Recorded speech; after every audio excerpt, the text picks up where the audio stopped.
12th feature வந்துட்டு auto multicam edit. So நீங்கள் multicam edit கிளிப்லாம் நீங்கள் வச்சிடலாம். இப்போ நீங்கள் எடிட் பண்ணணும். ஸோ நீங்கள் ப்ளே பண்ண வச்சுட்டு then you can select the track that will edit. Secondary, if the interview is very long or a music video is very long, நீங்கள் ஈஸியாக ஒரு கிளிக்கில் it will do the multicam editing. So for that, நீங்கள் இந்த இடத்துல ஒரு source viewerல ஒரு small new icon is there. AI multicam smart switch. So you can select this minimum edit duration. If you want to set all those things, you can set.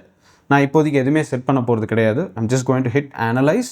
So கம்ப்ளீட்டாக இந்த particular clip ஃபுல்லாக analyse பண்ணி எங்கெங்கெல்லாம் கட்டு வேணுமோ அங்கெங்கெல்லாம் வந்து அது cut பண்ணிடும். So that is the biggest advantage. So இப்போது மல்டிகேம் எடிட்டிங் முடிஞ்சிருச்சு நீங்கள் பார்த்தீங்கன்னா. ஸோ நான் ஃபர்ஸ்ட்லேருந்து ப்ளே பண்ணுறேன்.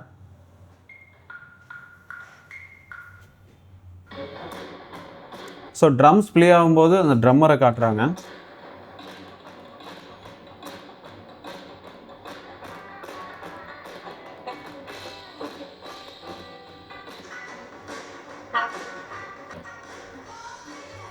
ஸோ கரெக்டாக அவங்க பாட ஆரம்பிக்கும் போது அவங்களோட ஆங்கிளுக்கு கட் ஆகுது. So this is how this AI is working out.